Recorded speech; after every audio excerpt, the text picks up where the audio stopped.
Hi, welcome to Computational Combat. We're looking at mixed martial arts through the eyes of a betting algorithm. I'm freshly vaccinated Dylan Grayson, joined by the brains of the operation, Johnny Koppelman, and notorious NJB, Connor Potter. How are we doing? That's a good one. That's my favorite so far. That's good. Thank you. Thought of that in I feel like the most consistent side effect that I've heard from the vaccine, it's not like fatigue or chills. It's not being able to shut the fuck up about how you got the vaccine. Good to know that you're still persistent, Dylan. Hell yeah, let's go. Yeah, absolutely. And I would recommend to both of you and to anyone listening, if you feel like you want it sooner and you are not in phase, to volunteer with vaccination clinics. If you help other people get it, oftentimes they will vaccinate you. That's what happened to me. I will be continuing to volunteer at those clinics because I think it's important. Cool. Now, moving on to what we actually talk about on this podcast, mixed martial arts and our betting algorithm. So last week, Johnny, how did we do? I was looking down because it was not a good week. But so basically, pretty much bad performances across the book.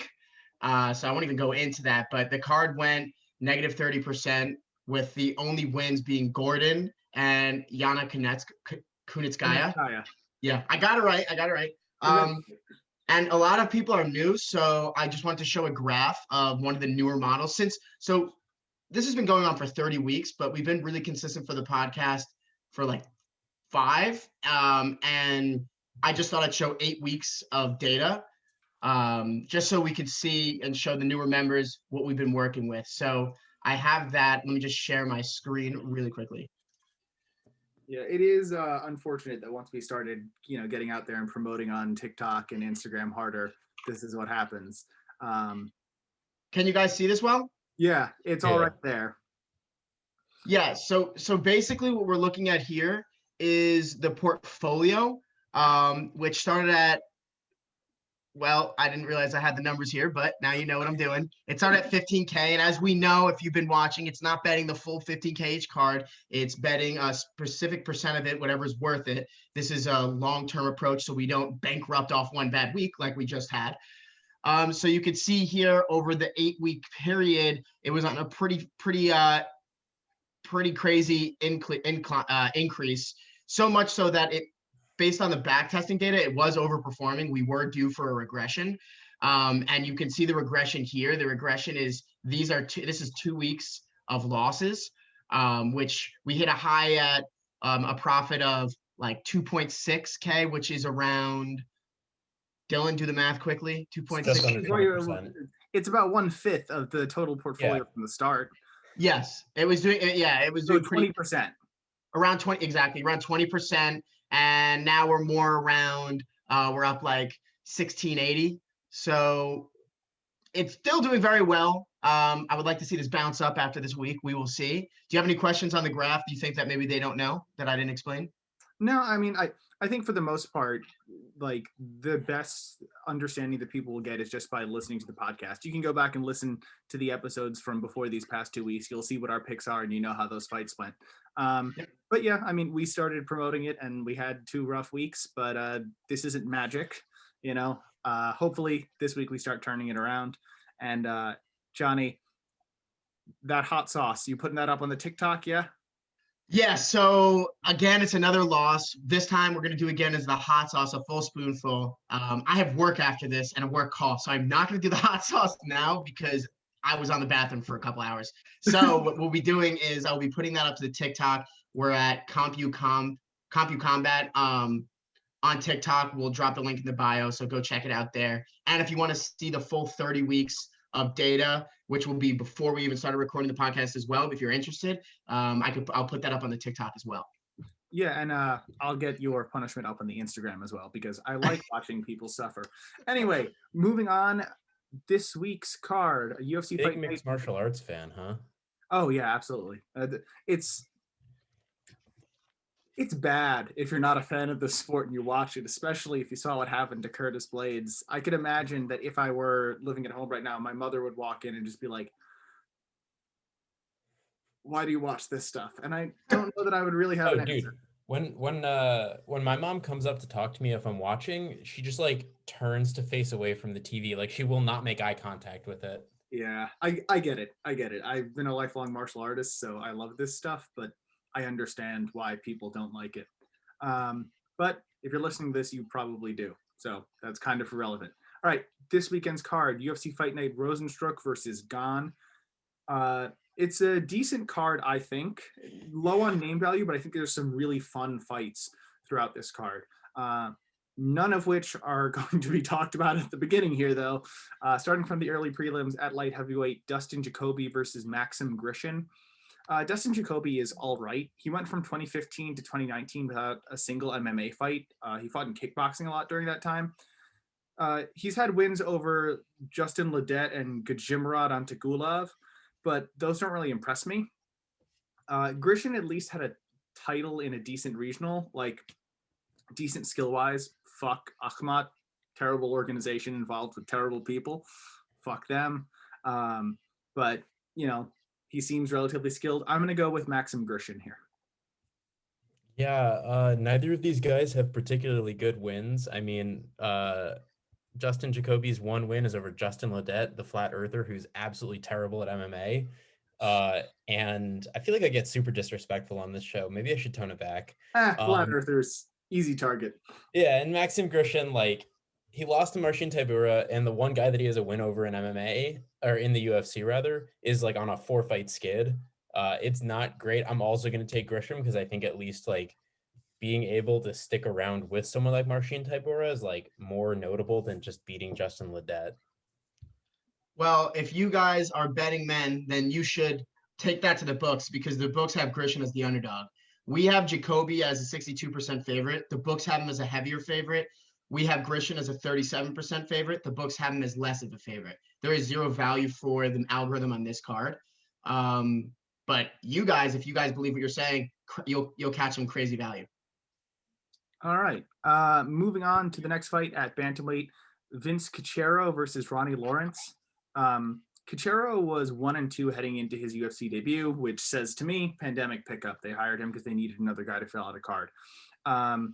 He lost to Jamal Emmers, so I'm not particularly confident in his abilities, although last week we distinctly did not get to see Jamal Emmers to get any more information on him. One of the weirdest incidents in MMA. Lawrence is 6-1, and both of these guys are from the LFA, which is a very decent regional scene. Lawrence has a win on the Contender Series. I'm going to take Lawrence, but I'm not particularly confident here. Yeah, I tend to agree. Like, I mean, there's no shame in losing to someone like Jamal Emmers or Casey Kenny. But at the same time, like, momentum really matters at the lower levels. And like, if you don't have it, I don't know. I personally would not bet on it. The algorithm doesn't know anything about one of the fighters, so it will not be betting. Yeah, all our data is pulled from the UFC. So without a previous UFC bout, the algorithm doesn't say anything. All right, back to light heavyweight. We've got William Knight versus Alonzo Menefield. Alonzo Menefield has lost pretty much whenever he's been tested. Knight hasn't really had the same level of competition, but his last 2 fights were undefeated prospects that he beat. So that's kind of decent. One was in the UFC, one was on the Contender Series. I feel like Knight has shown that he's got knockout power, and he's shown that all the way through into the 3rd round. He has some 3rd round knockouts. Whereas Menefield, on the other hand, hasn't won a single fight that went further than 32 seconds into round number 2. Right? If he doesn't knock you out in the 1st round or very soon after, he loses. So that being said, I'm going to take William Knight here because he seems more durable and he seems able to inflict damage late into the fight. Menefield with an early knockout wouldn't necessarily surprise me, but if he can't do that, he's screwed. First off, I just have to put it out there that you're putting some serious disrespect onto your boy Paul Craig, considering that you said that he failed every test before him. Menefield, that is, considering he knocked out Craig. That being said, I tend to agree. Like, if you're going to lose to Devin Clark, if you're going to lose to OSP, like, that kind of tells us where you are. Whereas William Knight, like, sure, he doesn't really have any wins, but like, there's still the potential there. I think the only quagmire that I would have about it would be that, like, William Knight is the type of dude who will throw everything he has into a flurry and then get absolutely gassed out later on. He's also extremely short for a light heavyweight. He's 5'10". where most light heavyweights are like at least 6'1", 6'3"-ish, somewhere in that range. So like there's the potential for like a major disappointment in that, but I'm not going to bet on Alonzo Menafield. Yeah. One thing I will just say quickly is I believe he knocked out Paul Craig before there were any grappling exchanges that were significant. And I think that's why that happened. But yes, you're right. I think Paul Hey, Craig, Paul Craig could take a beating. So if you're putting that guy down, you got to have some power. he does have power. I Yeah, don't think exactly. he But lasts. I mean, the algorithm agrees with both of you. It has William Knight as an 84% favorite. Wow. And the books have the fight even right now.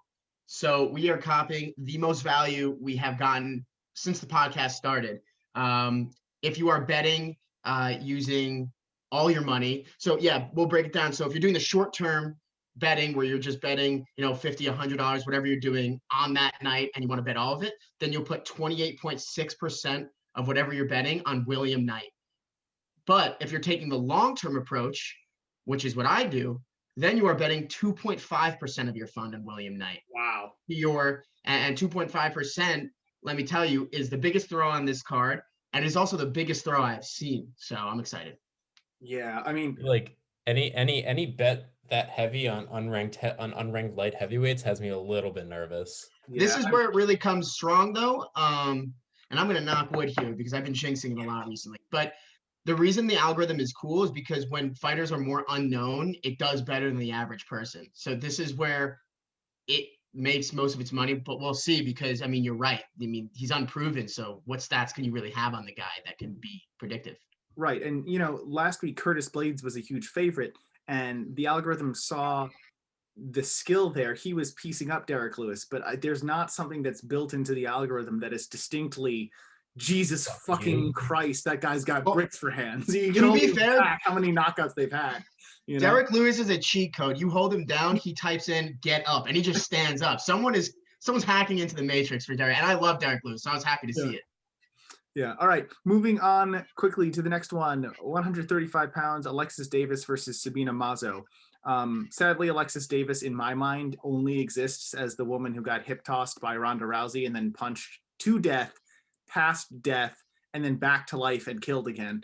And that was all within 16 seconds. I know she's done other stuff in her career, but that's the moment that sticks out. She's on a 4-fight skid. She hasn't fought since the summer of 2019. Mazo has been doing much better, but has faced much weaker competition. However, Mazo is a few years younger than me. She's 23 years old. And Davis is 36. That's not a few years younger than you. 1 year. Did I say weeks? I thought I said weeks. She's a few years younger than you. She's a few weeks younger than me. My apologies. Whereas Alexis Davis is 36. And in this sport, that means a lot. And also looking at their trajectory. Mazo's been doing well and is young. She's probably going to improve.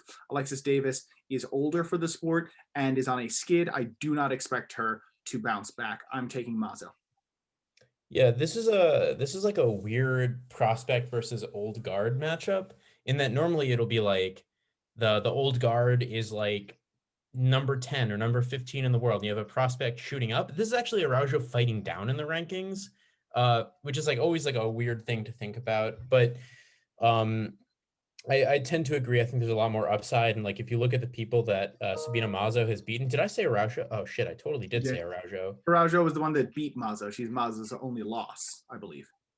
Yeah. Okay. Never mind then. So it is still technically fighting up in the ranks. That was an embarrassing brain fart. But with wins over people like JJ Aldrich, like that's not a bad win to have. Shayna Dobson, that's okay, whatever. And especially coming up against someone who's older, coming off of a long layoff, coming off of a bunch of losses, like there is the potential for the upset here, but I would also take Sabina Mazo in this one. Yeah, so the algorithm agrees with both of you again. It has Sabina Mazo as a 65% favorite. The books agree with all of us and have Sabina Mazo as a favorite as well. They have her as a heavier favorite. And then once again, they have Alexis Davis as a stronger underdog or a weaker underdog, meaning they think it's going to be a lot less close than we do. So we didn't catch value on either side. There's no play here. All right, moving on. Speaking of prospect versus old guard, Alex Oliveira versus Ramazan Kuromagomedov at 170 pounds. So Kuromagomedov is undefeated. but his win on the Contender Series wasn't enough to get him signed. He won on the Contender Series, then went back to regionals. He was a late notice pickup for this card. Oliveira was set to fight someone else. I forget who it was off the top of my head. That being said, Randy Brown. Rude oh boy. yes, yeah, Randy Brown. The last time Alex Oliveira was discussed on this podcast, he was facing an undefeated prospect coming into the UFC. And I said, well, I think Alex Oliveira is probably good enough to get the win here. And then he lost by submission. And looking at these guys' records, I feel like Kuramagomedov could do the same exact thing as the last guy, Shavkat Rakhmonov. I don't know too much about Kuramagomedov, but they're in a similar spot. Submissions are plentiful on their records, undefeated coming into the UFC against Alex Oliveira. I'm going to say it happens again. I mean, that's the thing, right? Is Alex Oliveira plays such a good spoiler through a combination of doing things like missing weight or just cheating by eye poking and groin shotting his opponents. I will talk shit about him because he's an asshole, but like he's also there. I mean, there's a reason he's called Evil Cowboy, but like he is genuinely an extremely good fighter. That being said, he does seem to kind of be on the downswing of his career. He's not that old, I don't think. He's only 33. But like he's 2-4 in his last 6. Like his wins are to people that are like not the most impressive wins compared to the people that he's been losing to. I don't remember who I picked in Alex Oliveira's last fight, but that rationale sounds kind of reasonable to me, and I think I'm probably going to say that Oliveira wins this, but it would not surprise me at all if he's just really on the downslope. Thankfully, Right. the algorithm cannot predict this fight, so I do not have to say any names I cannot pronounce. Right. Awesome. All right. And then the prelim headliner at 155 pounds, Alexander Hernandez versus Thiago Moises. First things first, this sport is fucking weird because under 3 years ago, Alexander Hernandez debuted in UFC by knocking out Beneil Dariush in under a minute. And if you look at their trajectory since then, that doesn't make any fucking sense, but that's the way it works. So we've got a wrestler versus jiu-jitsu guy. This is a relatively common matchup. It's really difficult for me to judge though, because Hernandez doesn't have any NCAA All-American status or anything like that. And Moises doesn't have any world championships in jiu-jitsu. So I can't say, oh, this guy is much better at his discipline than the other guy is at their discipline. So given that, I feel like a wrestler with heavy hands should be able to beat a jiu-jitsu guy that's not a top tier jiu-jitsu guy.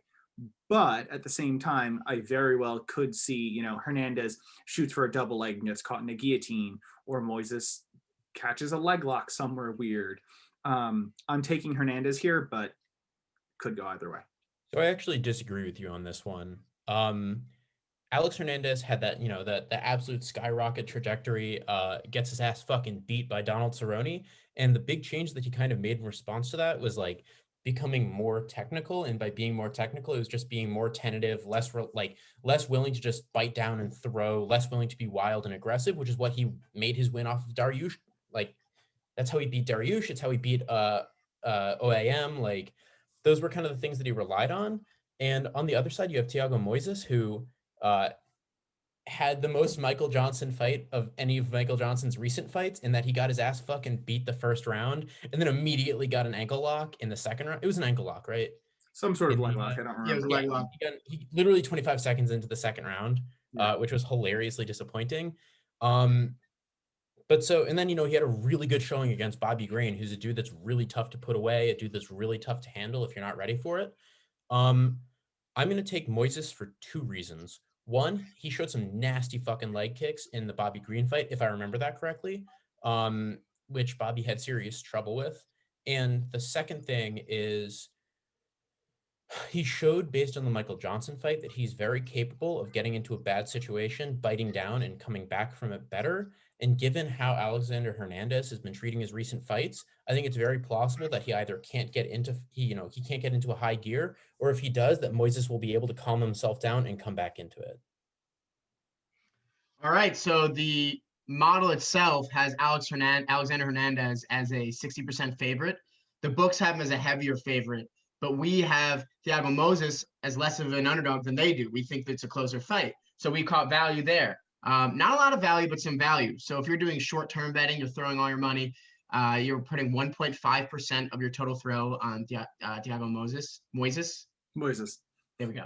And if you're doing the long-term, as I am, as anyone who doesn't want to lose all their money does, then you're only throwing 0.13%. It's a small throw, but it's exciting. All right, and moving on quickly to the main card, 145 pounds here, Alex Caceres versus Kevin Croom.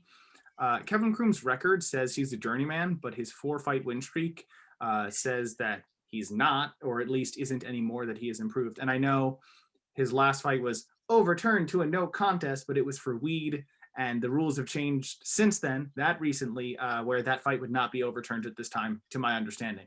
It depends where you are. In Nevada, they've overturned it. In Nevada, they've overturned it. Yeah, some other places it's not. Yeah, it was all during the pandemic, and I don't think he was on Fight Island. So here's what I'm saying. Fuck it. He's on a 4-fight win streak. Caceres is fun to watch, but I feel like he's kind of just treading water in the UFC and has been since he debuted. Like, win, loss, win, loss, loss, win, loss, back and forth, and then a few longer loss streaks in there.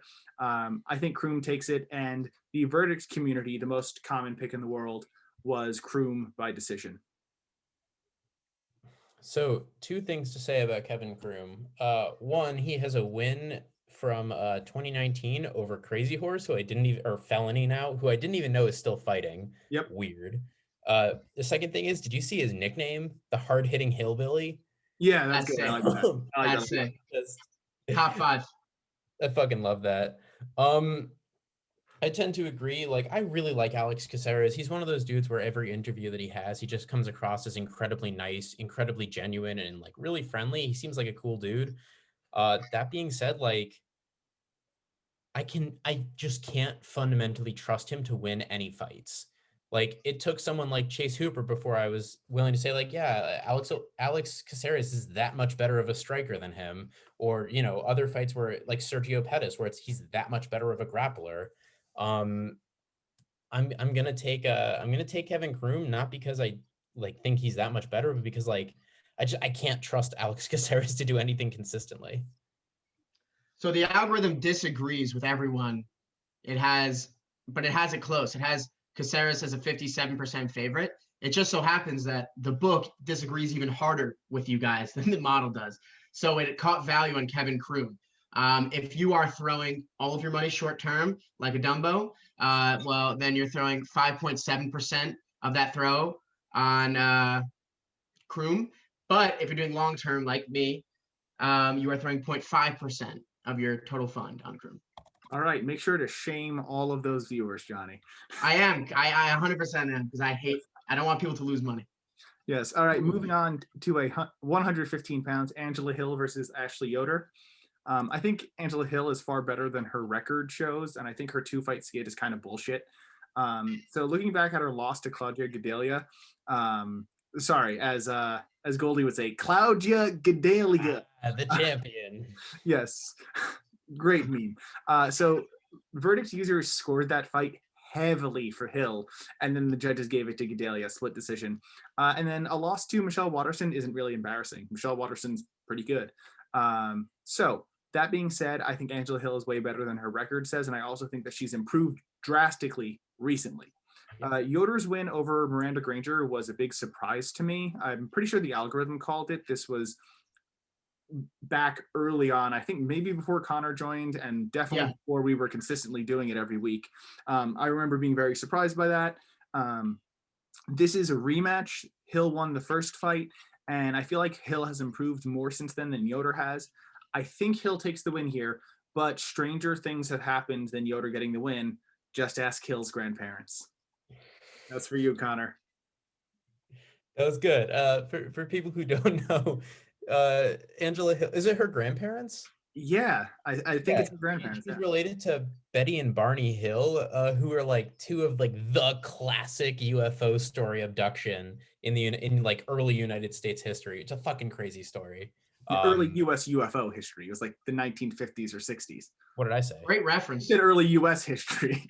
That's Yeah, not a back in the flying saucer in the 1700s. 1600s or 1700s, dude.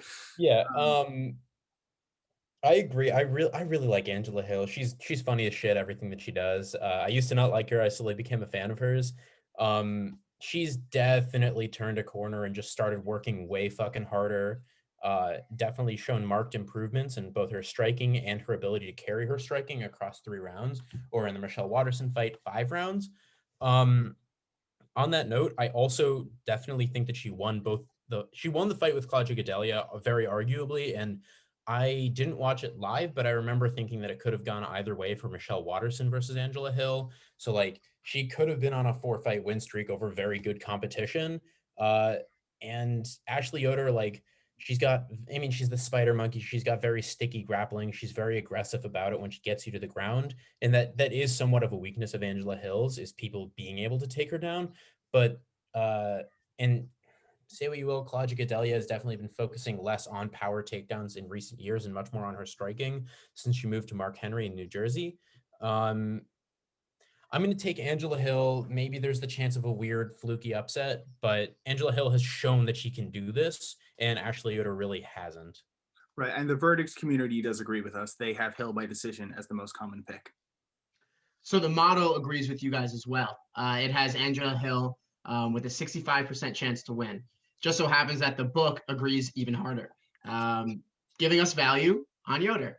So we call it, if you're throwing all your money like someone who wants to lose all their money, then you're going to put 7% of that on Yoder. And if you're only throwing the correct amount, like myself, then you are throwing 0.62% on Yoder. And I want to say this is a funny fight for me because we have predicted, I think, 2 fights each for Angela Hill and Yoder. Like since I started this 30 cards ago, I think they've each fought 2 times. Yeah.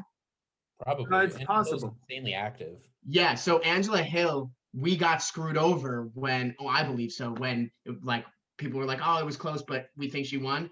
And Yoder, we were right once and lost once. So it's just funny to see these names so familiar.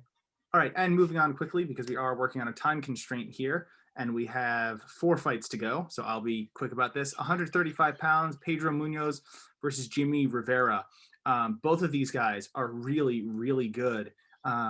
Rivera's only lost by knockout once in the UFC. That was off of a ridiculous baseball bat of a head kick from Marlon Moraes. I feel like Rivera's the more technical striker, and I feel like if he's durable enough to not get knocked out unless it's a fucking head kick from Marlon Moraes, he should be able to survive Munoz's power. And if it's going to go to decision, I'm taking Jimmy Rivera. Yeah, I absolutely agree. Pedro Munoz does have really fucking nice leg kicks, as he showed in the Cody Garbrandt fight, right, Johnny? But Rivera already has a win over Munoz, and as the Frankie Edgar fight showed, like that game plan still kind of works against Munoz. Like I don't see any reason why Rivera can't just run the same magic twice. The people that have beaten Jimmy Rivera recently, like Peter Yan, were people who wait, huge burst of damage that Rivera couldn't overcome. And even then, he was still winning the round. He was still winning chunks of the rounds before getting super fucked up. And then his other losses to Aljamain Sterling. And there's nothing wrong with losing to a guy that got knocked out by Marlon Moraes. So I'm also going to take Rivera. No. So I hate Pedro Munoz because I'm a big Cody Garbrandt fan. Sadly, the algorithm has Munoz at a 50% chance to win. This is the closest a fight has ever been in the algorithm. It's giving him a 50% doesn't that necessarily chance. Mean that it's dead even? Is it? Well, 50? It's 50.44%. Oh wow, okay, that is very close. Yeah. Yeah, and so the books have Rivera as the favorite, so we caught a good amount of value, even though we have it so close. So if you're throwing all your money, you'd be throwing 7% on Pedro. And if you're throwing only the correct amount, then you'd throw 0.62% of your fund on Pedro. I hope Pedro loses, even though we technically have money on him, because I don't like him. All right, moving on quickly. 125 pounds, Montana De La Rosa versus Mayra Bueno Silva. Bueno Silva has better wins than De La Rosa, specifically a win over Jillian Robertson. De La Rosa hasn't really beaten anyone that I would consider good. That being said, if she did win here, I wouldn't necessarily consider a win over Bueno Silva to be over somebody that is necessarily good. And that doesn't mean she's not good. It just means she hasn't necessarily proven that to me yet. I'm going to go with Bueno Silva. Yeah. I really like Montana De La Rosa, and I think for MMA, I mean, her striking is not great, but I think she's got adequate grappling when it comes to getting things done. That being said, like, I'm also probably gonna say Myra Buena Silva. Like, I personally really rate Jillian Robertson extremely high, and beating her, especially by armbar, that to me, I like that. So I agree. It's worth noting that the verdict community says De La Rosa by decision. And I'm not sure if I missed it on the last one, so I will say here the verdict has Munoz by decision as the most common pick for the previous fight. Okay, the algorithm agrees with verdict. So I guess 2 times in a row now. We have Montana De La Rosa by 66.7%, so 67% chance of winning. And the books have her as a slight underdog, so we caught a great amount of value there. If you're throwing all your money, you're going to put 14.2% on De La Rosa. And if you are throwing the correct amount, like myself, you will be throwing 1.25% of your fund on De La Rosa. All right, cool. Moving on to the co-main event. I really like this fight. Light heavyweight, Nikita Krylov versus Magomed Ankalaev. Krylov's win over Johnny Walker killed a prospect.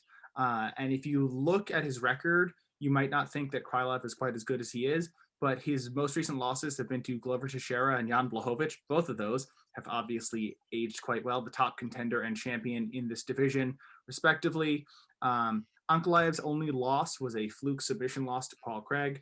I like Paul Craig. I think he's very good. He's got very slick grappling, and he loves that triangle choke. But let's be real, he was getting beaten for all of the fight, and then with 10 seconds left, he throws up a triangle and he gets the tap because he's got a very good triangle. But besides that, Ankalaev has been knocking dudes' heads off.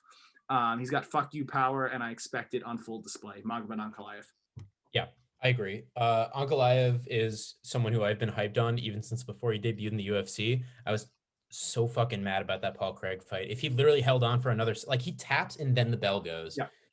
That being said, he's got great power in his hands. He's got great wrestling. He's got good grappling. I would say good submission defense, but I feel like it was a momentary lapse of focus. Either way, I think he's extremely well-rounded. I think he's an awesome prospect, and I like Nikita Krylov, but I like Magomed Ankalaev more. Verdict? Oh, yes, sorry. Verdict has Ankalaev by knockout in the second as the most common pick. And because of the way that they split picks, right, by decision is always going to be favored over any sort of finish because it has to be by finish with a specific round in mind. So the fact that that's the most common pick in the world says that people really think Ankalaev is going to get a knockout win. In contrast, the algorithm is bullish on Nikita. It has him as a 60% favorite. I personally hate this call. But you'll see these sometimes. It's not perfect. Or we're wrong. And since he's a humongous underdog on the books, this is your second biggest throw of the night.